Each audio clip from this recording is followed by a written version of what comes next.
ஏண்டா, லோடு ஏத்துறதுக்கு முன்னாடி என்கிட்ட ஒரு வார்த்தை சொல்லி இருக்கலாம்ல. கையில சுத்தமா காசு இல்லடா. காசு இல்லாத நேரத்துல ஏன்டா நீ வேற.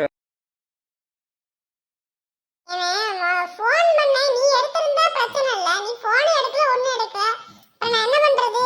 குடுக்குறேன்னு சொல்றவங்கள வேற பக்கம் அனுப்பிவிடவும் முடியல. அதுவும் இல்லாம நீ வேற ஏன் அண்ணன் மாதிரி நீ பொழைக்கணும்னு தான் நான் யோசிப்பேன். உனக்கு எதுக்குன்னு நான் யோசிப்பேன். அதான் சரி அடுத்தவனுக்கு போறதுக்கு நம்ம அண்ணனுக்கு போனா பரவாயில்லைன்னு நீ சொல்லி ஒன்றும் அவ்வளோ நல்லதெல்லாம் கிடையாது. அன்னைக்கு மூட்டை ஏத்தன வாடானதுக்கு வரமாட்டேன்ட்ட. இப்ப என்ன புதுசா அண்ணன் மேல அக்கறை? இந்த அக்கறை கிக்கறை எல்லாம் இங்கிட்டு செல்லுபடி ஆகாது நான் இருக்க வரைக்கும். பாருங்க, இந்த ஆளு என்கிட்ட பேச வேணாம்னு சொல்லு. நான் அந்த ஆளு கிட்ட பேசுறதும் இல்ல. சும்மா நீ நோண்டிக்கிட்டு இருக்க வேணாம்னு சொல்லு. காரு, என் மாப்பிள்ளை கடை என் பொண்ணு கடை, சரியா? நான் தான் பேசுவேன். எனக்கு என்னமோ தோணுது, பக்கத்து கடைக்காரன் காலி பண்றேன்னு சொன்னால அந்த வீணா போய் வழங்காத பஞ்செல்லாம் நம்ம தலையில கட்டுறாங்களோன்னு தோணுது. ஆமா ஆமா, தோணும். தோணாம இருக்காது. இந்த கடை நான் இல்லைன்னா அமைஞ்சிருக்க கூட அமைஞ்சிருக்காது. ஏனே மறந்துட்டியா? ஒரு காலத்துல போறவன் வரவனா உன்னை சட்டையை பிடிச்சு அடிச்சான் நடு ரோட்ல வச்சு. அந்த நிமிஷத்துலயும் உன்னை வானேன்னு சொல்லி நான் பார்த்தேன். மறந்துருச்சோ? அன்னைக்கு அடிச்சவனா இன்னைக்கு நடு வீட்டு மத்தியில இருக்கான்.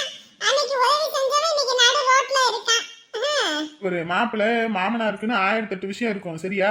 நாங்க நேத்து அடிச்சுக்கிட்டோம், இன்னைக்கு சேர்ந்துக்குவோம். இன்னைக்கு அடிச்சுக்குவோம், நாளைக்கு சேர்ந்துக்குவோம். நீ இந்த விஷயத்துல தலையிடாத. என்ன முதல்ல இந்த ஆளு என்கிட்ட பேசுறது நிறுத்த சொல்லுனே. பத்திக்கிட்டு தான் வருது. இப்படி எல்லாம் சொல்லினா நான் வேற பக்கமா போய் இறக்கி போட்டிருப்பேன். சரிடா, கோவப்படாத. மாப்பிள்ள, இந்த மாதிரி ஆளுங்களுக்கு படிஞ்சு போக கூடாது மாப்பிள்ள. நமக்கு கீழே வச்சுக்கணும். நீங்க ஏன் பணிஞ்சு போய்கிட்டு இருக்கீங்க? கொஞ்ச நேரம் உங்க வாயை கொஞ்ச நேரம் மூடுறீங்களா?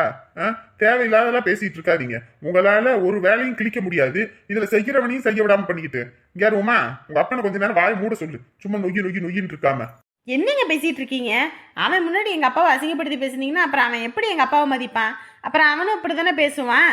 அறியாதன்றது மனசுல இருந்து வரணும், வாயில இருந்து வர்றது கிடையாது. புரியுதா? கொஞ்ச நேரம் கம்மன் இருக்க சொல்லு. பேசிக்கிட்டு இருக்கும்போது சும்மா நொய்யு தொண உயிரை போட்டு எடுத்துக்கிட்டு எரிச்ச கன்றாவி. என்னம்மா இப்படி பேசுறாரு அவன் முன்னாடி? எப்படிமா என்னை மதிப்பாரு அவன்? எப்பா இருங்கப்பா, முதல்ல காரியம் அவரை தான் பார்க்கணும், அதுக்கப்புறம் மற்றதை பேசிக்கலாம். முதல்ல இவனால வேலை வேகவே ஆக வேண்டியது நிறைய கிடக்குப்பா. அதனால தான் பொறுத்து போய்கிட்டு இருக்கேன். இல்லைன்னா அவன் பேசுகிற பேச்சுக்கு கண்ணை ரெண்டு இன்னைக்கு பழுத்திருக்கும் பப்பாளி கணக்கா. இருங்க அப்புறம் பார்த்துக்கலாம். அண்ணே 21 டன்னு அப்படின்னு 21,000 கிலோ. அதுக்கு நீ தானே போட்டு கொடுக்கணும். கையில இப்போ சுத்தமா காசு இல்லடா. கையில காசு இருந்துச்சுன்னா தான் உடனே கொடுத்துருவேனே. சரி, நாளைக்கு வாங்கிக்கிறியா? இல்லண்ணே, இந்த பஞ்சப்பூ கொடுத்தவங்களே ரொம்ப கஷ்டப்படுற குடும்பம் தான். நாளைக்கு நாளான்றைக்குன்னா பொறுத்துக்க மாட்டாங்கண்ணே. அதுவும் இல்லாம நான் ஏதோ ஏமாத்திட்டேன்னு நினைச்சுக்குவாங்க. அதனாலதான் சொல்றேன், இன்னைக்கே கொஞ்சம் முடிஞ்ச அளவுக்கு பார்த்து போட்டு கொடுண்ணே. சரி, ஏற்பாடு பண்ணி தரேன். சரிண்ணே. உமா, வாரத்தை எடுத்துட்டு போய் 2 லட்சம் இல்ல 3 லட்சத்துக்கு போய் அடகு வச்சு அந்த காசை வாங்கிட்டு வா. 3 லட்சத்துக்கு அடகு வைக்கணுமா? எதுக்குன்ற? இப்ப இதை வாங்கிட்டா அடுத்து அவன் கொண்டு வந்தானே அதையும் வாங்கணும்ல. கையில காசு வச்சிருக்கியா? ஒரு பிச்சை எடுக்க சொல்றியா? நீ உங்க அப்பனும் சேர்ந்து நீயும் சேர்ந்துக்கிட்டு பண்ற வேலைக்கு இப்ப நான் வந்து கடன் உடனே வாங்குறதா இருக்குது. போய் வாங்கிட்டு வா. போறேன். அப்பா வாங்கப்பா போவோம். ஏண்டா, இந்த பஞ்செல்லாம் வேற எங்கிட்டும் வாங்கிட்டு வந்தியா இல்ல அண்ணன் கடையில உள்ள பஞ்சா? உண்மையை சொல்லு. அண்ணே, உங்ககிட்ட போய் சொல்றதுக்கு என்னண்ணே? உங்க அண்ணனோடது தானே. பாவனே அந்த மனுஷன் குடும்பத்துக்காக அம்பட்டு கஷ்டப்பட்டாரு. இன்னைக்கு கடை வச்சு அதுவும் ஒரு 2-3 மாசம் கூட நிலைக்காம இருந்தா கடையை காலி பண்ணிட்டாரு. பஞ்சரை எங்க கொண்டு போய் விற்கிறதுன்னு தெரியாம முழிச்சுக்கிட்டு இருக்காருண்ணே. அதான் சரி கொண்டு வந்தேன். நீ இதான் அவங்ககிட்ட எதுவும் சொல்லிடாத. பாவனே, கொஞ்சம் பார்த்து போட்டு கொடு. சரிடா, காசு வரட்டும். எப்படின்னு பார்த்தா இப்போ 2,10,000 என்னமோ வரும். நீயும் வேற கொண்டு வந்திருக்க. உனக்கும் ஒரு 2 ரூபா கமிஷன் போட்டு தந்துடுறேன். அப்புறம் ஒரு 3 லட்சம் தரேன். உனக்கு போக மீதி அவங்க கிட்ட கொடுத்துரு. என்னண்ணே பேசிக்கிட்டு இருக்க? அவ்வளோ பணம் எதுக்கு? அவ்வளோலாம் வேண்டானே. நீ பொருளுக்கு உண்டான பணத்தை மட்டும் கொடு. இல்லடா, அதுக்கு சொல்லலை. விவசாயம் நல்லா இருந்துச்சு. அதில் வந்து ஏதோ விவசாயம் பார்த்துக்கிட்டு 10 சம்பாரிச்சுக்கிட்டு இருந்தாங்க. இப்போ அதுக்கும் வழி இல்லாமல் நான் வேற வேலை பார்த்து விட்டேன். இப்போ தொழிலும் இல்லாமல் ரொம்ப சிரமப்படுவாங்க. பையனை வேற வச்சுருக்காங்க. நாளை பின்னா அவனுக்கே ஒரு நல்லது பண்ணணும் வைக்கணும்னா கூட யார்கிட்ட போய் கேட்பாங்க? அதான் கொடுக்குறேன். என்னமோ பார்த்து பண்ணு சொல்லு, அவ்வளோதான். இவ்வளோ பாசம் வச்சிருக்க, அப்புறம் எதுக்குது இப்படி? அண்ணன் தம்பி 2 பேரும் ஒன்று ஒரு இதை பார்க்கலாம்ல. அந்த சாக்கடையெல்லாம் வீட்டுக்குள்ளே விட்டுக்கிட்டு ஆடிக்கிட்டு இருக்க. அது தானும் நாய் போய் ஒன்னையும் சேர்ந்து நாள் அடிச்சிருனே. கொஞ்சமாவது புரிஞ்சுக்கனே. நீ பாட்டுக்கு இது பண்ணிக்கிட்டு இருக்காத. பாத்தியில உன்கிட்ட இருந்து அம்மாவை பிரிச்சுது, என்ன பிரிச்சுது, உன் அண்ணன் குடும்பம்னு எல்லாத்தையும் பிரிச்சிருச்சு. அந்த சாக்கடையிலே இருந்து நீயும் ஊறி இதாயிடாத சொல்லிட்டேன். சரி சரி கோவப்படாத சரியா? கோபப்படுறதுக்குன்னு இல்ல, உன்னை குடும்பத்துல இருந்து பிரிச்சு கடைசியில உன்னை நடுத்தரவுல நிறுத்திட கூடாது, அவ்வளவுதான் நான் சொல்லுவேன். அந்த அளவுக்குலாம் நான் கேன பையன் கிடையாதுடா. எவரு ஒருத்தர் வந்து எப்படி சொல்றது, நல்லா இருக்கிறதுக்கும் வழிகாட்டுவாங்க, நம்ம கெட்டு போகணுன்றதுக்காக வழிகாட்டுவாங்க. நம்ம எடுக்கிற பாதை சரியா இருந்தா மட்டும்தான் வாழ்க்கை தெளிவா இருக்கும். அவ்வளவுதான் நான் சொல்லுவேன். சரி சரி. வந்துட்டீங்களாம்மா? வாங்க வாங்க. இன்ன வரைக்கும் ஆளை கணமேனு நான் தான் சரி வருவோமேனு வந்தேன். வேலையெல்லாம் முடிஞ்சிருச்சுமா, அதான் வந்துட்டோம். எல்லாத்தையும் கட்டி அதுக்குள்ளே எல்லாம் ஏற்றிட்டீங்களா? நான் கூட எதுவும் வேலை ஆயிருக்காது போல இருக்குன்னு தான் வருவோமேனு பார்த்தேன். அது 2 பேர் கூப்பிட்ட வேலைக்கு அவங்களாம் வந்து சேர்ந்து எல்லாம் கட்டியாச்சு. என்ன இப்போ அவன் கடை கொடுத்தாச்சாம்மா? எப்படி? சுருளிக்கிட்ட கொடுக்க சொல்லிட்டேன், ஏதாவது பார்த்து வாங்கிட்டு வாடான்னு சொன்னோனையும் அந்த அவங்ககிட்ட வாங்கினால வடிவுகிட்ட வாங்கின பணத்தை கொடுத்துட்டோம்னா அப்புறம் இருக்கிறது இந்த 2000 3000 சில்லற கடன் தான். அதையும் அடைச்சிட்டோம்னா மீதி இருக்க காசை வச்சு ஏதாவது ஒன்று பண்ணுவோம். எப்பா கவலைப்படாதையா, கடவுள் என்னைக்கு ஒரு கதவை அடைச்சா இன்னொரு கதவை கண்டிப்பாக திறந்து வைப்பான். கண்டிப்பாக உனக்கு நல்லது நடக்கும் பாரு. போமா நீ வேற, கடவுள் மேலே இருக்க நம்பிக்கையே போச்சு. நல்லது பண்ணுறவனெல்லாம் கஷ்டப்பட்டுக்கிட்டே தான் இருக்கான், கெட்டது பண்ணணும் அடுத்தவனை அழிக்கணும்னு நினைக்கிறவனா நல்லா தான் இருக்கான். ஏன்டா அப்படி பேசுகிற? பின்ன எப்படி பேசுவாங்க? உங்கள் பையன் என்னென்ன வேலை பார்த்துருக்காரு தெரியுமா? கடை நடத்திக்கிட்டு இருக்கோம், இருக்கவே அந்த ஓனருக்கு பையன்கிட்ட பேசியிருக்காராமா அந்த கடை எனக்கு வேணும் காலி பண்ண சொல்லுங்கன்னு. அந்த அளவுக்கு என்ன நாங்கள் கேவலம் கெட்டு போயிட்டோம்? ஒன்று சொல் புத்தி வேணும், இல்லையா சுய புத்தி வேணும். இப்படி எந்த புத்தியும் இல்லாமல் நடுத்தருவில் தான் கடைசியில் உங்கள் பையன் நிற்க போகிறாரு பாருங்க. ஏம்மா நீ எல்லாம் அவனுக்கு அம்மா மாதிரிம்மா, உன் வாயில் சாப விடாதம்மா. சாப விடாதவா? பத்திக்கிட்டு எரியுதத்த வயிறு. நிஜமா எவ்வளோ கஷ்டமாக இருக்குது தெரியுமா? கடையை விட்டு கால் எடுத்து வெளியில் வைக்கும்போது ஈரக்குறையாக அத்து போகிற மாதிரி இருக்குது. அம்பட்டு கஷ்டத்தையும் மனசில் அடக்கி வச்சுக்கிட்டு 2 பேர் வந்து நிற்கிறோம். அவர் இப்படி ஒரு வார்த்தை சொன்னால் எப்படி இருக்கும்? இதுவே நாங்கள் அவங்க கடையை காலி பண்ண வச்சிருந்தா அவங்க கம்முன்னு இருப்பாங்களா? இந்நேரத்துக்கு என்னென்ன சண்டை போட்டுக்கிட்டு வந்திருப்பாங்க புருஷனும் பொண்டாட்டி அந்த சொட்டையும் எல்லாரும்.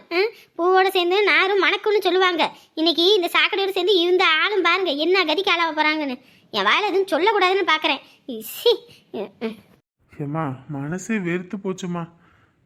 சின்ன வயசுலேருந்து கஷ்டப்பட்டு வளர்த்ததுக்கு கொஞ்சம் கூட நன்றி உணர்ச்சியே இல்லாமல் பண்ணிவிட்டாம்மா.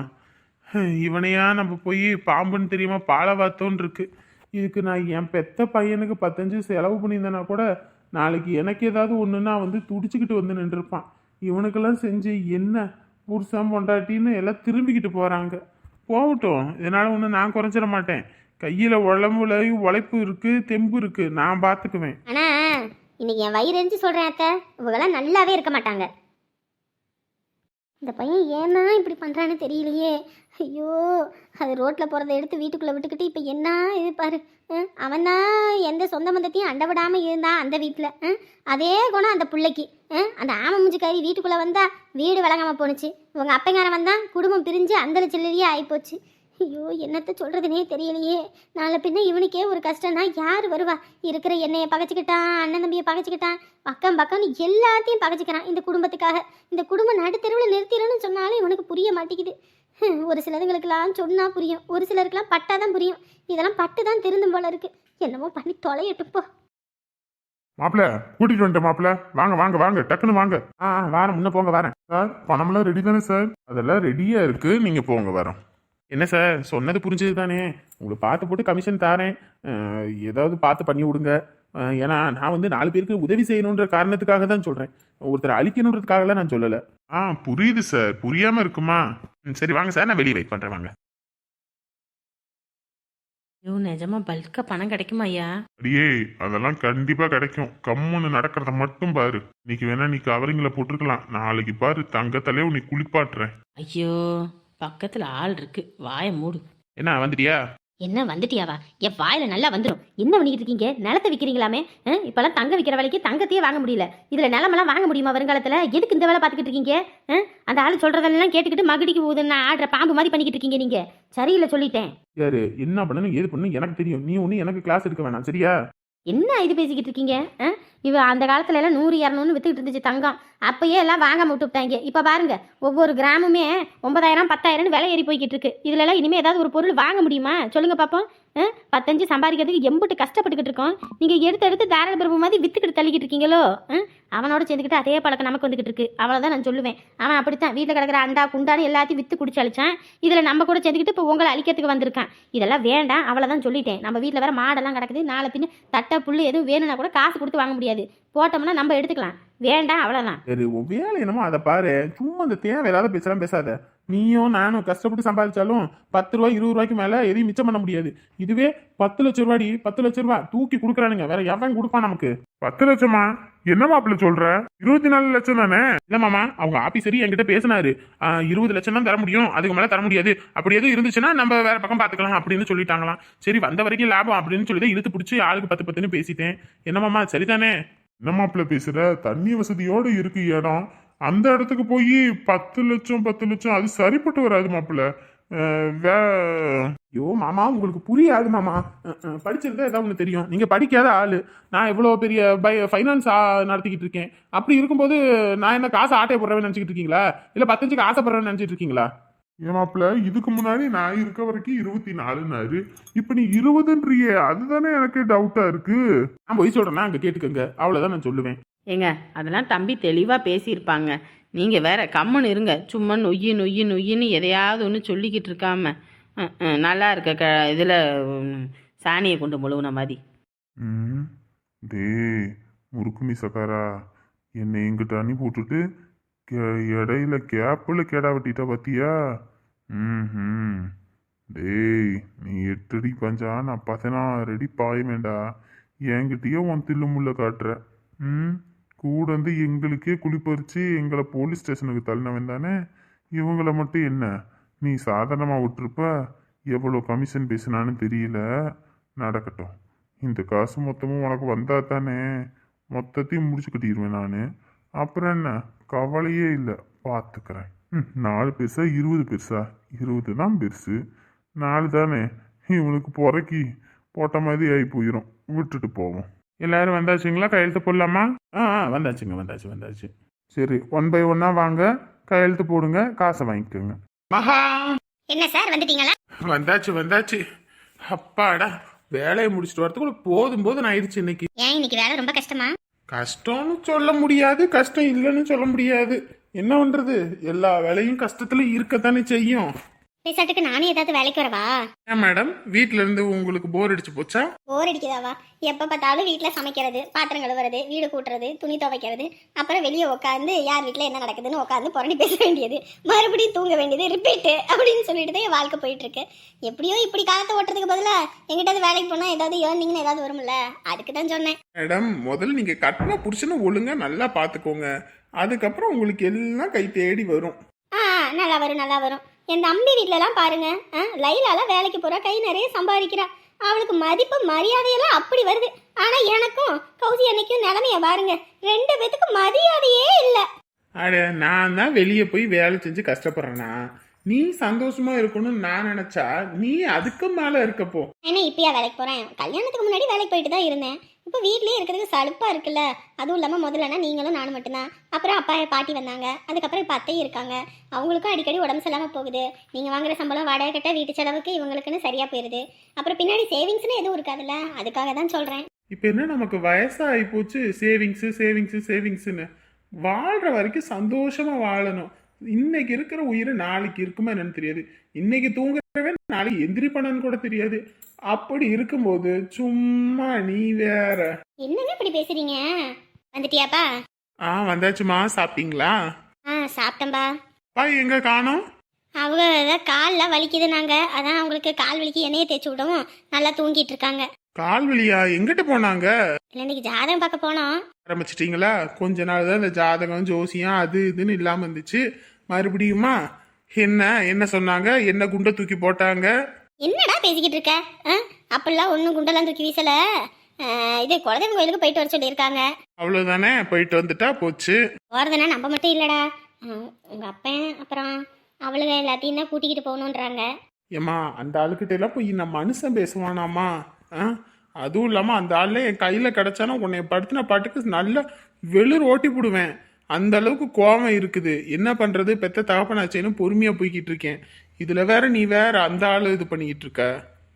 அப்படின்னு இல்லைப்பா, நம்ம ஊர் குலதெய்வத்தை பொறுத்த வரைக்குமே உங்கள் அப்பா தான் பெரிய தலைக்கட்டு. அந்த ஆள் வந்தால் எதையும் பண்ண முடியும். அதனால தான் சொல்கிறேன். அதுவும் இல்லாமல் இப்போதைக்கு நேரம் கொஞ்சம் பொல்லாப்பா இருக்காமா. அதான் குடும்பம் எல்லாம் பிரிஞ்சிருக்கு. போய் பொங்க வைக்கிற நேரம் குடும்பம் ஒற்றுமையாக இருக்கிறதுக்கும் வாய்ப்பு இருக்குது. உங்களுக்கு குழந்தையெல்லாம் இருக்க வாய்ப்பு இருக்குது. இது குலதெய்வம் குறைபாடுன்னு நாங்கள் அதுக்கு தான் சொல்கிறேன். ஏம்மா ஒரு விஷயம் புரிஞ்சுக்கோங்க, அந்த ஆளுகிட்டையில என்னால் பேச முடியாது. வேணும்னா நீங்கள் பேசுங்க, நான் வாரேன். மற்றபடி அந்த ஆளுகிட்டையில என்னால் பேச முடியாது. சரிப்பா, நான் பேசுகிறேன். போகிற மாதிரி இருந்துச்சுன்னா உங்ககிட்ட தான் ஒரு முடிவு கேட்கறதுக்கு தான் கூப்பிட்டேன். அந்த ஆள் முகத்திலே முழிக்க கூடாதுன்னு இருக்கேன். சரி, உங்களுக்காக வாரேன், அவ்வளோதான். அவ்வளோதான்பா. பொங்க வச்சு கும்பிட்டுட்டு வந்துருவோய்யா. அதுக்கப்புறம் நடக்கிறது எல்லாம் கடவுள் பார்த்துப்பான். ம், சரி. பௌர்ணமிக்கே போகணுமையா? ம். வீட்ல இருக்காங்களா, எங்க இருக்காங்கன்னு தெரியலையே. குமாரனே, காசு வேற 3 லட்சம் ரூபா இருக்கு. இது அப்படியே கையில வச்சுக்கிட்டு வெளியே வச்சு கொடுத்தோம்னா எவன் கண்ணியாவது பட்டுச்சுன்னா அது வேற பெரும் பிரச்சனையா போயிடும். உள்ளே கொண்டு போய் கொடுத்துருவான். குமாரனே, என்னண்ணே படுத்துட்டீங்களா? அட படுக்கலப்பா, சும்மா அப்படியே படுத்திருக்கேன். வாப்பா வா. உங்க தம்பிக்கிட்ட சொல்லி பஞ்செல்லாம் வித்துட்டேனே. கண்டு பிடிச்சிட்டானா நான் கொடுத்த பஞ்சுன்னு? அவரு கண்டுபிடிக்கிறாரோ இல்லையோ, அவருக்கு தான் சாண்டாணி போட்டுக்கிட்டு ஒருத்தன் இருக்கானே, கூஜா தூக்கிக்கிட்டு, அந்த சொட்டையெல்லாம் கண்டுபிடிச்சிட்டான். ஐயோ, அப்படின்னா ஏதோ சொல்லியிருப்பாங்களே. என்னத்த சொல்லுவாங்க, அந்த சொட்டையை வைக்கிறதெல்லாம் இப்ப அதிகாரம். அவனா ஒரு ஆளானே. உங்க தம்பி புரிஞ்சிருச்சு. அதுக்கப்புறம் 2,10,000 கொடுக்க வேண்டிய இடத்துல 3 லட்சமா கொடுத்தாரு. 3 லட்சம் கொடுத்தானா? என்னப்பா சொல்ற? ஆமனே, நான் என்ன பொய்யா சொல்றேன்? இந்தாங்க. என்னப்பா 3 லட்சம் கொடுத்துருக்கான்? இதை வச்சு என்ன பண்றது? எனக்கு இதை கமிஷன் எடுத்துக்கிட்டு மீறி பார்த்து அண்ணன் கொடுத்துரு, அவர் வச்சு செலவு பண்ணட்டும் அப்படின்ட்டாரு. அட எதுக்குப்பா? அவனே கடை வச்சு விலை குறைச்சும் விலை அதிகமாக வச்சு வாங்கிட்டு இருக்கான்.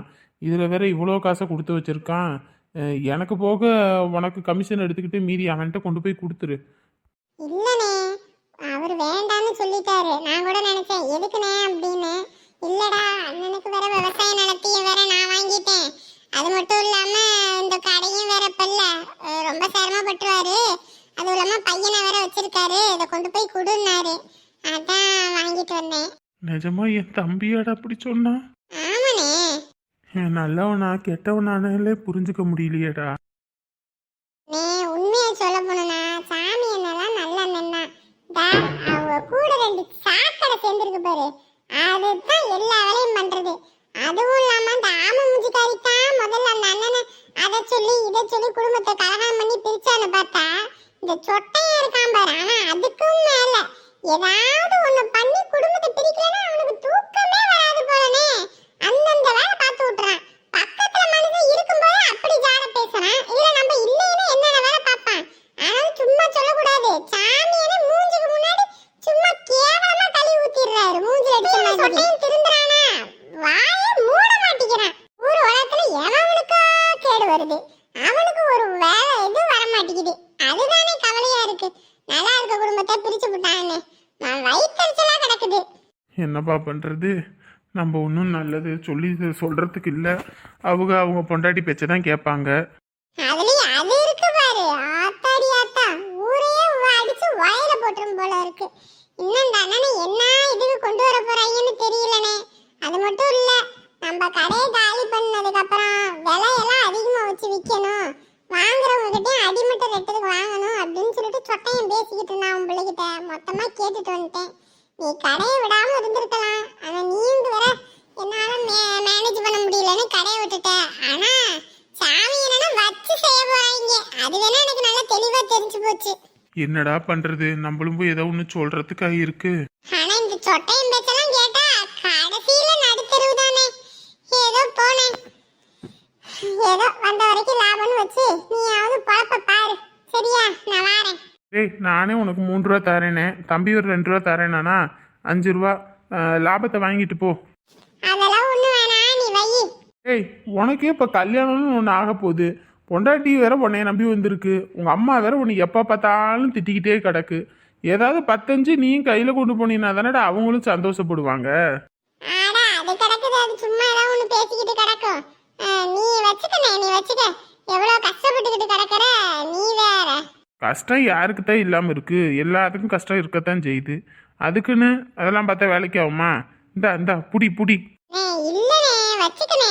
சொன்னோனையும் போய் வேலை பார்த்துட்டு வந்திருக்கடா. இது வேற ஒருத்தன்ட்ட கொடுத்துருந்தா கூட என் தம்பி கொடுத்த பணம் எனக்கு தெரிஞ்சிருக்காது இவ்வளோ கொடுத்துருக்கான்னு. நீயா இருக்க போக கொண்டு போயிட்டு அவன் கொடுத்தான்னு சொல்லி கொண்டு வந்து கொடுத்த. வச்சுக்கப்பா வச்சுக்க. சரிண்ணே, அப்ப நான் வாரேன்.